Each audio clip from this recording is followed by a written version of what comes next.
Na kĩrongoreria gũkĩria biacara, Ruto augĩte we hamwe na thirikari yake nĩ kaiga keheri ciringi birioni 50 cia gũteithĩrĩria harĩ gũkĩria biacara cia gĩkĩro gĩa thĩ na iria ihukĩte. Na harĩ ũgima wa mwĩrĩ, Ruto augĩte kandi cia NHIF nĩ ikegwatirwo nĩ mũkenya wothe nĩguo kũnyihanyihia mũrigo wa kwamũkĩra motungata ma ũrigitani. Akiuga arĩa marĩrĩhagĩra kandi ici mbeca nyingĩ no arĩa mamũkagĩra marĩhi ma igũrũ o mweri. And these are sectors that we would want to explore with regard to tourism, but broadly even beyond that, we would want our tourism sector to expand to focus on other things, adventure tourism, agricultural tourism. For example, if you go to South Africa, their largest contributor to tourism in South Africa is actually tourism to the wine farms. We have coffee farms, we have farms that grow rice and etc. So what is the strategy? The strategy is to provide incentives that make it possible for people to provide services that will encourage people to go and tour and participate in those areas. Like, for example, in your area where we're talking about the Savo, or if it's the areas where we have wildlife, the government would provide security, ensure that those people who are coming for tourism in that area feel secure enough to go and explore.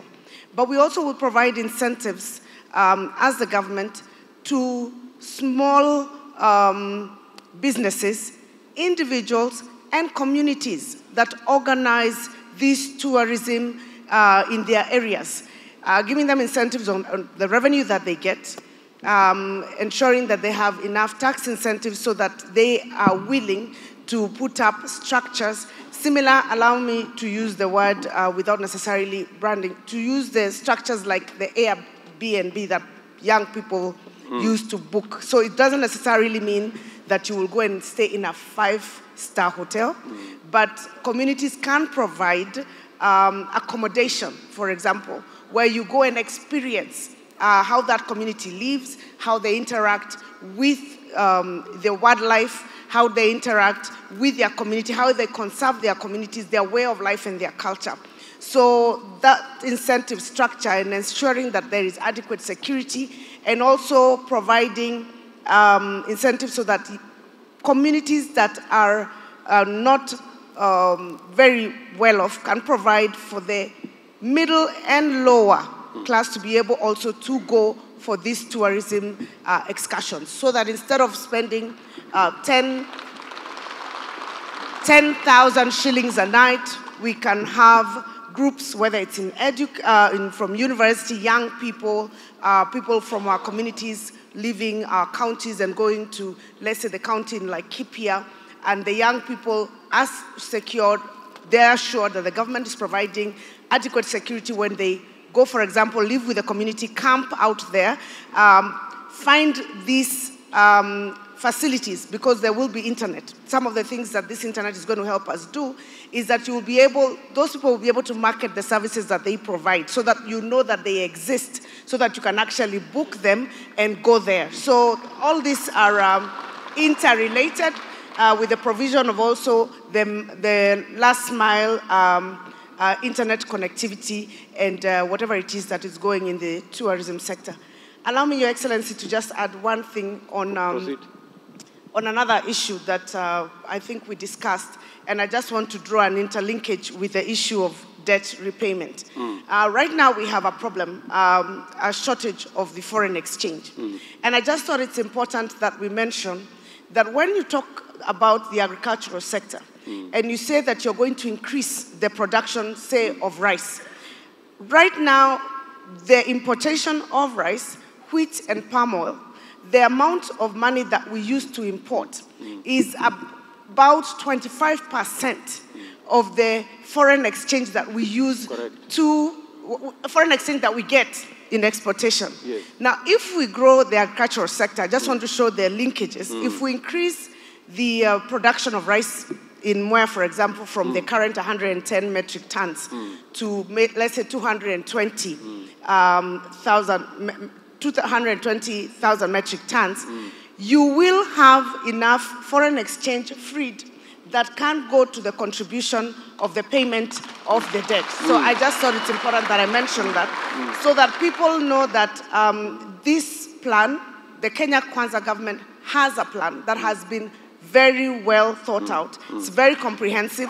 We have tried to simplify it, but there is actually a plan that interrelates in various value chains, and all of that will result not just in us being able to manage our debt, but also improving the cost of living and contributing greatly to economic growth. Thank you. Very well put, Anne. We have very serious homicides across the country and security breakdown because, first and foremost, the police service is demoralized. For the last 10 years, nobody has bothered about the police. The last time their allowances and their salaries were reviewed was the time of President Mwai Kibaki. Yet, the cost of living has really hit our police officers to an extent that in the police lines, every month, there are policemen shooting each other or killing themselves because of depression. The policemen, we must empathize with them because they feel very bad because they have been totally misused and nobody has bothered to think about them. Monies meant for criminal intelligence by the DCI has been held at the office of the president by the accounting officer, and this is money that now will be free once we get an accounting officer for the police service, for the National Police Service. They'll have money for criminal intelligence. There is a fund at the office of the president controlled by the accounting officer there. That fund for the last 5 years is what has been diverted to fund the BBI, to fund the Azimio campaign, and build hotels for that accounting officer across the country. And this is money now that will be available to the police, and that will create an enhanced efficiency because it is money that is confidential, it is not audited, it is not accounted, and the police can use it to buy information. So we want to assure the people of Kenya that the police themselves, by the way, let us understand them. In fact, they are willing to be good people. This money they collect on the road, they collect because sometimes they have no food. Sometimes they say they are told to escort money from a bank, 200 million, and themselves they don't have 10 shillings in the pocket. Sometimes being human beings can be very tempting. So we are saying that within the first 100 days, we will review their terms of service, pay them well, and in return they have agreed. In return, they have agreed to reciprocate and be good people so that we can have a friendly police service like we have in the first world, where the police protect business, not harass business. We are giving an example, and many people think it's not doable, that in the fullness of time, after we review their terms and we agree with them that they need to change their attitude, that Kenyans are not their enemies, they need to protect them, their life and property. We will reach a situation in a year or so where when the police officers find you at night on your way home, probably you have taken 1 or 2 to try to get some sleep. If they put you in a Land Cruiser, they don't take you to the police station, they take you home to your wife. That is the situation we are looking at. And we want to assure our police officers and the prison warders that their cry has been heard by the Kenya Kwanza principles. And even among the recommendations that shall be implemented is their request that all non-commissioned officers, that is senior sergeant downwards, up to the constable, at the age of 50, if they want, they will be allowed to serve in their home counties so that they can prepare for retirement near home. So we are looking at a good situation progressively, where we allow the police to do what they are paid to do.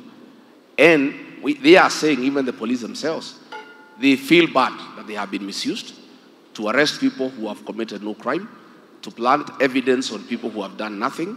And they are saying once they get the financial independence, they will be able to operate freely and independently. And finally, on the public service, we want to assure our civil servants across the country, their cry has been heard about career progression, that officers would want career civil servants to rise from the point of entry to the highest level in the civil service, including being the head of the public service. Because they cry that they are demoralized, because they don't grow beyond a certain position. Other people come from the private sector, and then they stagnate at certain grades. So we want to assure the public service that your time is now. Work hard, stay focused, and you can grow from an assistant secretary cadet all the way to a principal secretary. You can grow from an accountant to the accountant general. You can grow from an assistant engineer to the chief engineer roles. So once that is settled, I think our public service will be well motivated, and their morale will be boosted, and will have productivity for the people of Kenya. And we have asking the public service that the people of Kenya want less and less government in people's lives and more services to the people of Kenya. Thank you, Your Excellency. Thank you very much.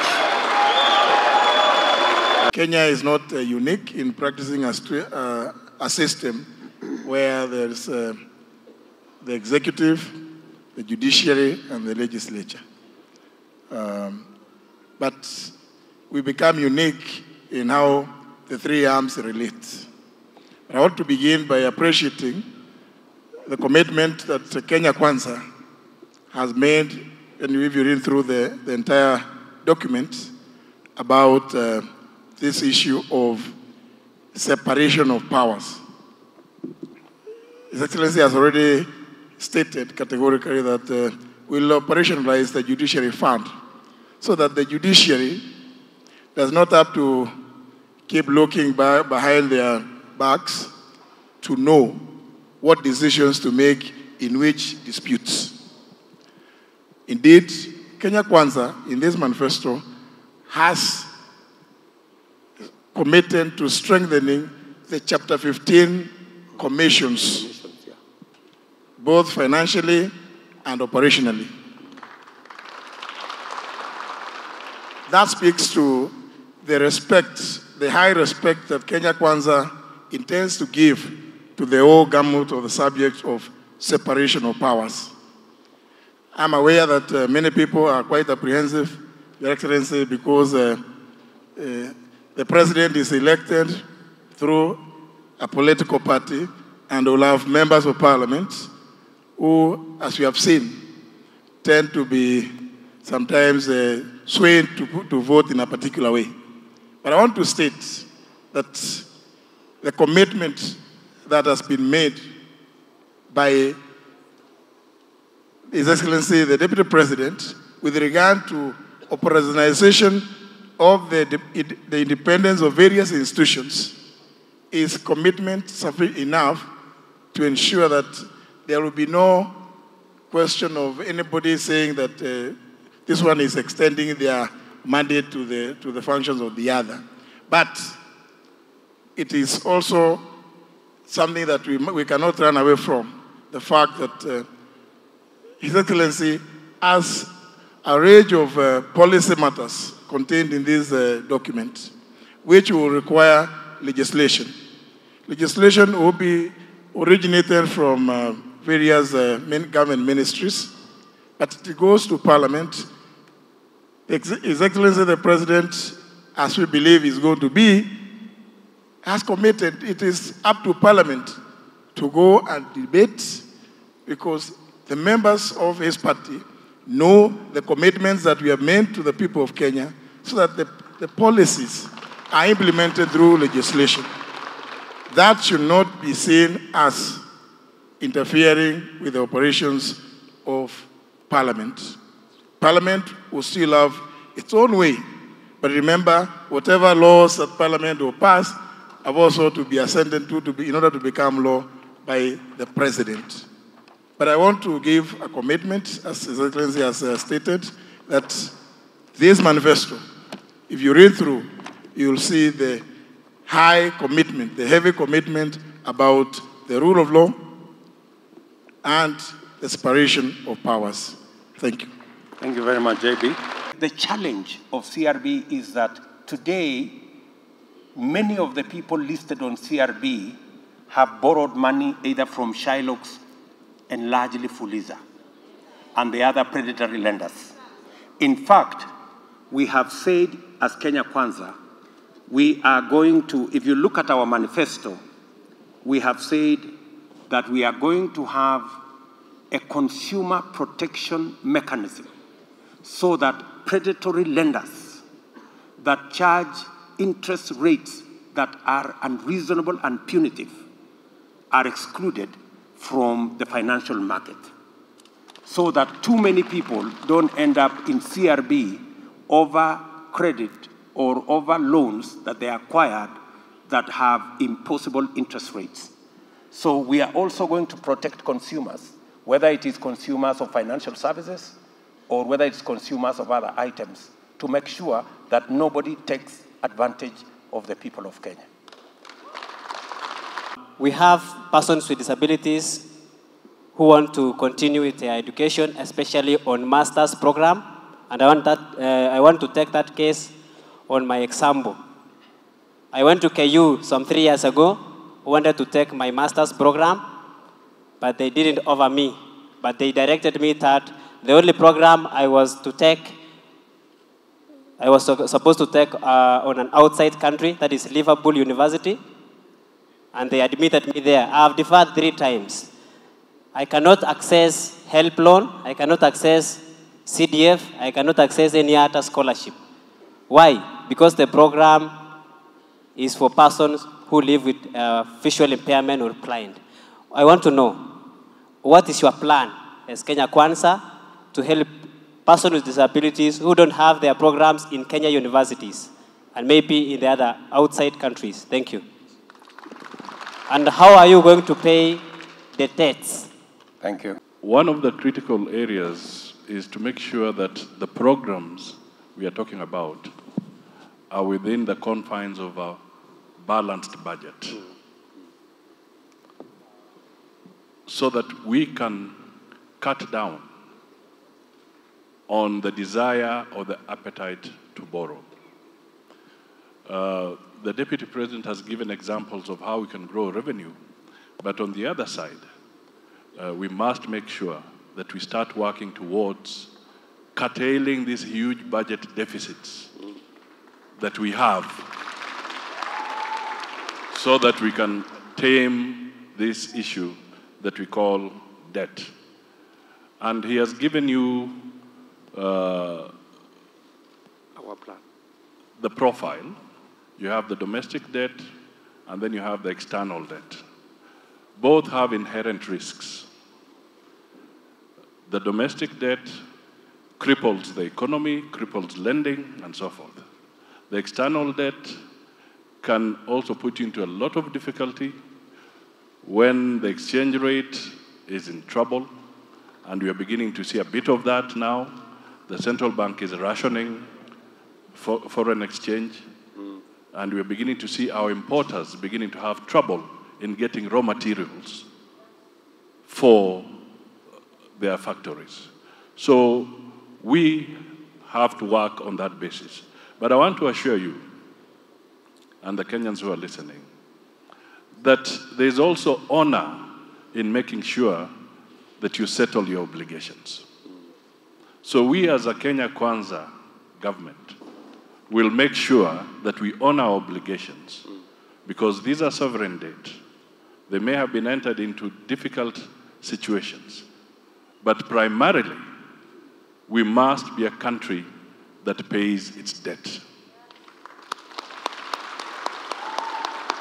And as Kenya Kwanza, we intend to do just that. Finally, let me highlight that within the Kenya Kwanza fraternity, there is Honorable Sakwa Bunyasi.